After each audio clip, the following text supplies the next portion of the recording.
Hello fellow rosarians, thank you for joining me today. Today we are looking at the Huntington rose.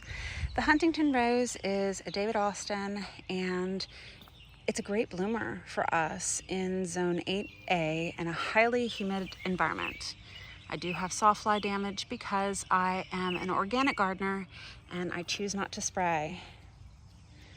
The roses are about 2 inches in size for those new buds, let's see.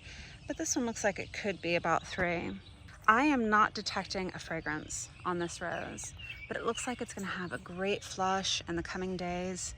So if you are gardening in a humid environment and you're looking for a highly petaled rose that is healthy, consider the Huntington rose. Just be aware that for me, it doesn't have a lot of fragrance. So thanks so much for joining me, rosebuds. I'll see you in the next video.